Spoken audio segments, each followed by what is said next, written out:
Hello বন্ধুরা, traveller শরৎ চ্যানেলে সবাইকে স্বাগতম। আপনি কি crystal clear water, delicious food এবং পুরানো মন্দিরে ঘোরার কথা ভাবছেন?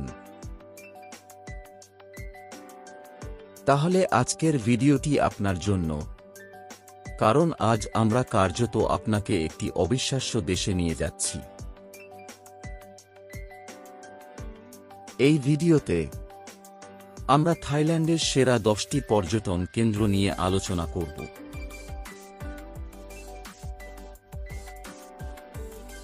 Number 1, Bangkok. আমাদের যাত্রা শুরু প্রাণবন্ত রাজধানী ব্যাংকক থেকে। এখানে দেখুন গ্র্যান্ড প্যালেসের মতো দুর্দান্ত প্রাসাদ। ওয়াট ফো এর রেকলাইন বুদ্ধা দেখে অবাক হয়ে যাবেন, এবং একটি দারুণ ভিউ উপভোগ করার জন্য চাও ফ্রায়া নদীতে ভ্রমণ করুন। এছাড়াও সুস্বাদু থাই খাবার উপভোগ করার সাথে সাথে থাইল্যান্ডের ব্যস্ত বাজারগুলো কখনোই মিস করবেন না। এর সাথে সাথে উপভোগ করতে পারেন ব্যাংককের নাইট লাইফ। নাম্বার 2, আজুথায়া। পুরনো দিনে ফিরে গিয়ে দেখে নিতে পারেন সিয়ামের পূর্বের রাজধানী আজুথায়া। প্রাচীন মন্দিরের ধ্বংসাবশেষ, সুউচ্চ প্যাগোডা এবং মঠ, এছাড়াও গৌরবময় অতীতের অবশিষ্টাংশগুলি ঘুরে দেখতে পারেন। এখানে বোট রাইডের সাথে সাথে ঘুরে দেখে নিন থাইল্যান্ডের পুরনো আর্কিটেকচার। এগুলিই হল থাইল্যান্ডের সমৃদ্ধ ইতিহাসে প্রমাণ। Number 3, Chiang Mai. উত্তর থাইল্যান্ডের সাংস্কৃতিক এবং অ্যাডভেঞ্চারাস ভ্রমণ কেন্দ্র হল এই চিয়াং মাই। এখানকার একটি দারুণ সুন্দর বৌদ্ধ মন্দির ওয়াট ফ্রা ঘুরে দেখুন। এছাড়াও পাহাড়ের চূড়া থেকে শ্বাসরুদ্ধকর দৃশ্য উপভোগ করতে পারেন। সন্ধ্যের সময় নিজেকে ব্যস্ত রাখতে পারেন এখানকার প্রাণবন্ত নাইট মার্কেটে, যা হস্তশিল্প এবং সৌভেনির্সের জন্য বেশ বিখ্যাত। আপনি যদি অ্যাডভেঞ্চার ভালোবাসেন, সেক্ষেত্রে ঘন জঙ্গলের মধ্যে দিয়ে ট্রেক করতে পারেন। এছাড়াও এলিফ্যান্ট রাইড উপভোগ করতে পারেন। Number 4, Krabi. সমুদ্র সৈকত প্রেমীদের আদর্শ ভ্রমণের জায়গা হল এই ক্রাবি। অত্যাশ্চর্য চুনাপাথরের পাহাড়, স্বচ্ছ জল এবং সুন্দর দ্বীপ এখানকার বিশেষ বৈশিষ্ট্য। এখানকার সাদা বালির বিচে বেশ কিছুটা সময় কাটাতে পারেন। এছাড়াও কায়াকিংয়ের মাধ্যমে এখানকার বিশিষ্ট কেভগুলো ঘুরে দেখতে পারেন। এছাড়াও প্রাণবন্ত প্রবাল প্রাচীরে স্নোরকেল বা স্কুবা ডাইভ করার সুযোগ মিস করবেন না।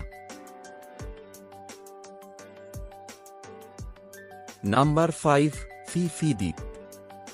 দ্য সৈকত চলচ্চিত্রের দ্বারা বিখ্যাত ফি ফি দ্বীপপুঞ্জ থাইল্যান্ড ভ্রমণের অবশ্যই একটি দর্শনীয় স্থান। এখানকার ঘন নীল জলের সাথে দাঁড়িয়ে থাকা সুউচ্চ পাহাড়ের দৃশ্য দেখার মতো। এছাড়াও অন্যান্য বিচ যেমন ফি ফি ডন, যা বার এবং রেস্তোরাঁর জন্য বেশ বিখ্যাত। আর এর সাথে সাথে ফি ফি লে আইল্যান্ড, যা শান্ত পরিবেশ এবং অত্যাশ্চর্য দৃশ্য আপনাকে মুগ্ধ করবে। নাম্বার 6, কো লান্তা। আপনি যদি নির্জন শান্ত দ্বীপ পছন্দ করেন, সেক্ষেত্রে কো লান্তা আপনার ভ্রমণের জন্য একদম পারফেক্ট। এখানকার দীর্ঘ আদিম সৈকত এবং বন্ধুত্বপূর্ণ পরিবেশের সাথে নিজের পরিবার নিয়ে সময় কাটাতে বেশ ভালোই লাগবে। এখানে ম্যানগ্রোভ বনের মধ্য দিয়ে কায়াক করুন। এছাড়াও বিচের ধারে সূর্যের আলো গায়ে মেখে লোকাল ট্রেডিশনাল ডিশ উপভোগ করতে পারেন। নাম্বার 7, চিয়াং রাই। চিয়াং রাই এর সাদা মন্দির, যা এক অনন্য শৈল্পিক এবং সাংস্কৃতিক অভিজ্ঞতা প্রদান করে। এখানকার ব্ল্যাক হাউস জাদুঘর অন্বেষণ করুন এবং প্রাণবন্ত রাতের বাজার ঘুরে দেখতে পারেন। এছাড়াও থাইল্যান্ডে পাহাড়ি উপজাতিদের সম্বন্ধে জানতে চিয়াং রাই হল খুব ভালো অপশন।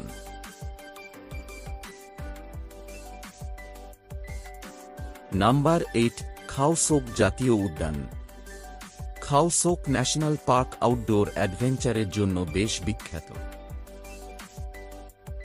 এখানে রেইন ফরেস্টের মধ্য দিয়ে হাইক করে লুকানো জলপ্রপাত অন্বেষণ করুন। এছাড়াও চুনাপাথরের উঁচু পাহাড়ে ঘেরা চেওল্যান লেকে নৌকা ভ্রমণ করুন। গিবন, হাতি এবং হর্নবিলের মতো বহিরাগত বন্যপ্রাণীর দেখাও পাওয়া যায় এখানে। নাম্বার 9, কাঞ্চনবুড়ি। ইতিহাস প্রেমিকদের জন্য কাঞ্চনবুড়ি হল একটি ভালো ভ্রমণ কেন্দ্র।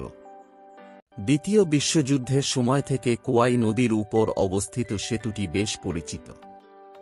এই অঞ্চলের ইতিহাস সম্পর্কে জানতে যুদ্ধ সংলগ্ন কবরস্থান এবং জাদুঘর ঘুরে দেখুন। অতীতের এক ঝলক দেখার জন্য ডেথ রেলওয়েতে ট্রেনে চড়ে যান। এছাড়াও এর অত্যাশ্চর্য জলপ্রপাত সহ নিকটবর্তী ইরাওয়ান জাতীয় উদ্যানটি ঘুরে দেখুন। নাম্বার 10, কোহতাও। স্নোরকেল বা স্কুবা ডাইভের জন্য বেশ বিখ্যাত কোহতাও। রঙিন মাছে ভরা প্রাণবন্ত প্রবাল প্রাচীর, সামুদ্রিক জীবনের সাথে ভরা জাহাজের ধ্বংসাবশেষ এবং অভিজ্ঞ ডুবুরিদের সঙ্গে জলের তলায় কেদগুলি ঘুরে দেখুন। এখানে একটি ডাইভিং কোর্সও আপনি করতে পারেন, অথবা কেবল সুন্দর সৈকতে বিশ্রাম নিন এবং শান্ত দ্বীপের স্পন্দন উপভোগ করুন। এই হল থাইল্যান্ডের সেরা 10টি ভ্রমণ কেন্দ্র। এখান থেকে তথ্য নিয়ে আপনারা নিজেরাই থাইল্যান্ড ভ্রমণের প্ল্যান বানাতে পারেন। এইরকম আরও ট্রাভেল ইনফরমেশনের জন্য আমাদের এই ভিডিওটি লাইক এবং সাবস্ক্রাইব করতে ভুলবেন না। আজ এই পর্যন্তই, আবার দেখা হবে পরের ভিডিওতে। ধন্যবাদ।